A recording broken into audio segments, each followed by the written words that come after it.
Hello viewers, മേരാ പ്രിയ ദർശകർ, എൻ്റെ പ്രിയ കാഴ്ചക്കാരെ. അപ്പോൾ ഞാൻ എന്താണ് പറഞ്ഞിരുന്നു, ഫ്രൈസൽ വേർഡ്സ് അല്ലെ, വളരെ it's very important in talking. അതായത് നിങ്ങൾ ഉപയോഗിക്കണം, നിങ്ങളുടെ ഇംഗ്ലീഷ് ഒന്നുകൂടി സ്റ്റാൻഡേർഡ് ആവും. സോ അത് ഉപയോഗിക്കുക. അപ്പോൾ ഫസ്റ്റ് വൺ നമുക്ക് നോക്കാം. ഇന്ന് കുറച്ച് കേട്ടോ, കുറച്ചായി മുന്നോട്ട് പോകും, കുരച്ച്. Okay, first one bribe money. Bribe money എന്ന് പറഞ്ഞാൽ നമ്മൾ ഉദ്ദേശിക്കുന്നത് bribe pay to prevent the disclosure of something. അപ്പോൾ നമ്മൾ കൊടുക്കുന്ന ബ്രൈബ് എന്ന് പറഞ്ഞാൽ കൈക്കൂലി. എന്തിനു വേണ്ടിയിട്ടാണ്? എന്തെങ്കിലും മൂടി വയ്ക്കാനായി കൊടുക്കുന്ന കൈക്കൂലി, അതാണ് ബ്രൈബ് മണി കേട്ടോ. അപ്പോൾ നമ്മൾ ബ്രൈബ് മണി എന്ന് പറഞ്ഞാൽ അറിയാം, എന്തെങ്കിലും നമ്മൾ മൂടി വയ്ക്കാനായി കൊടുക്കുന്ന കൈക്കൂലി. അപ്പോൾ അതിന് നമുക്ക് ഈ വാക്ക് ഉപയോഗിക്കാം വളരെതായിട്ട് കേട്ടോ, ഒത്തിരി സ്റ്റാൻഡേർഡ് വേർഡാവും. Then next one an iron will അല്ലേ. അയൺ വിൽ ആ പേരിൽ തന്നെ അടങ്ങിയിരിക്കുന്നു. What's iron? You know it's iron is a metal.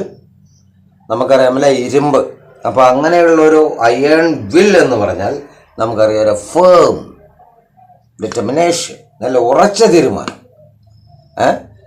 അപ്പോൾ അതിനെ നമുക്ക് എന്ത് പറയാം? അയൺ വിൽ എന്ന് പറയാം.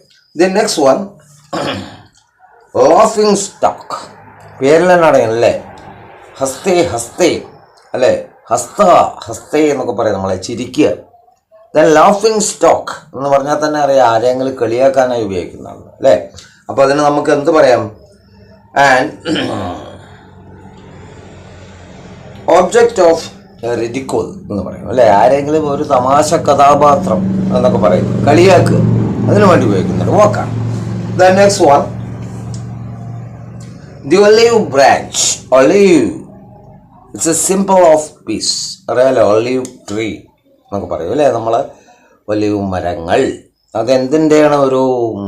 ഒരു മാതൃകയാണ്, അല്ലെങ്കിൽ എന്തിൻ്റെ സിമ്പിളാണെന്ന് പറയാം, പ്രതീകമാണ്, സമാധാനത്തിൻ്റെ അല്ലേ. അപ്പോൾ അതന്നെ അതിൻ്റെ മീനിങ്. എന്താണ് നമുക്ക് പറയാം? ഓഫർ ഓഫ് പീസ്, സമാധാനം. നമുക്കറിയാം അല്ലേ, ഐക്യരാഷ്ട്ര സംഘടനയൊക്കെ നിങ്ങൾക്കറിയാം അല്ലേ. ഇന്ന് കുട്ടികൾക്കറിയാം, കുട്ടികളുടെ സ്കൂളുകളിലൊക്കെ അതിൻ്റെ ഒരു ഇതുണ്ട് അല്ലേ. റെഡ് ക്രോസ് എന്ന് പറഞ്ഞാൽ it's A wing of UNO അല്ലേ, United Nations of organisation. United nation of organisation നമുക്കറിയാം, ഐക്യരാഷ്ട്ര സംഘടന. അതിൻ്റെ ഒരു വിങ്ങാണ് അല്ലേ കുട്ടികൾക്കുള്ള. ഇതാണ് ആ റെഡ് ക്രോസ്. പറയാൻ ഒരു വാറൊക്കെ നടക്കുകയാണെങ്കിൽ ആ വാറിൽ ഒരുപാട് ഇൻജേർഡ് പീപ്പിൾ ഉണ്ടാവാം. അവരെയൊക്കെ സഹായിക്കുക എന്നതാണ് അവരുടെ കടമ, ജോലി.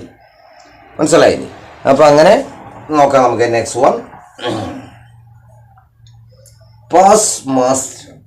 Pass master means an expert, ഒരു വിദഗ്ധൻ അല്ലേ.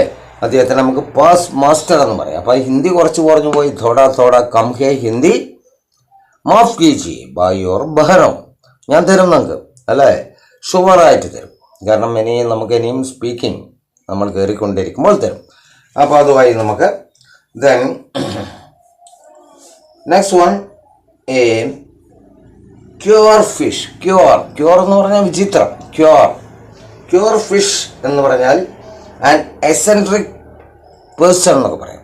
എസെൻട്രിക് പറഞ്ഞാൽ ഒരുമാതിരി വൈരുദ്ധ്യമായി പെരുമാറുന്ന, വികൃതമായി പെരുമാറുന്ന, അല്ലെങ്കിൽ ഭ്രാന്തനെ പോലെ പെരുമാറുന്ന ഒരു വ്യക്തി, അതാണ് എസെൻട്രിക് എന്നൊക്കെ പറയാൻ കാരണം കേട്ടോ. അപ്പോൾ അതുമായി next one then red letter day fortunate day അല്ലെ, ഭാഗ്യകരമായ ഒരു ദിവസം എന്ന് പറയും. Then next one rolling stone. റോളി എന്ന സ്റ്റോൺ എന്ന് പറഞ്ഞാൽ ഉരുണ്ടുകൊണ്ടിരിക്കുന്ന rolling stone gather no moss നമുക്ക് പറഞ്ഞ ഒരു പഴഞ്ചൊല്ലുണ്ട്. ഉരുളുന്ന കല്ലിൽ പച്ച പിടിക്കില്ല. അതുപോലെ തന്നെ ഇവിടെയും കാര്യം, a person who never stuck to a voice, ഒന്നിലും ഉറച്ചു നിൽക്കാത്ത ഒരു വ്യക്തി. നമുക്കറിയാം, നമ്മുടെ നിത്യജീവിതത്തിൽ ഇതുപോലെ ഒരുപാട് വ്യക്തികളെ നാം കണ്ടുമുട്ടും അല്ലേ. അപ്പം ഇനി ഒന്നുകൂടി പറഞ്ഞുകൊണ്ട് ഞാൻ അവസാനിപ്പിക്കാം, ഒരുപാട് നീട്ടുന്നില്ല. പിന്നെ അടുത്ത് നമുക്ക് തുടരാൻ മതി. ഇത് വളരെ ഇമ്പോർട്ടൻ്റ് ആണ്, it's very important. Next one soap. Soaping എന്നൊക്കെ പറയില്ലേ, സോപ്പിടുക എന്നൊക്കെ പറയാം നമ്മളെ മലയാളത്തിൽ. മലയാളമ്മേ വട്ടാറ്റളയും സോപ്പി. ഫ്ലാറ്ററി, പൊങ്ങച്ചം എന്നൊക്കെ പറയും, പൊങ്ങച്ചക്കാരൻ അല്ലേ. അപ്പോൾ പൊങ്ങച്ചക്കാര ഇപ്പം നീട്ടുന്നില്ല അങ്ങനെ. അപ്പോൾ നമുക്ക് ഇന്ന് ഇവിടെ അവസാനിപ്പിക്കാം അല്ലേ. അപ്പോൾ എൻ്റെ ചാനലുകൾ നിങ്ങൾ കാണുക. യൂട്യൂബിൽ എൻ്റെ link step up with English Prakash T K, subscribe ചെയ്യുക, അതോടൊപ്പം അത് ഷെയർ ചെയ്യുക. Then Facebook and Instagram my link step up with English 108 108 step up with English 108 X शून्य 8. ഓക്കെ ദെൻ ഗുഡ് നൈറ്റ്, ശുഭരാത്രി.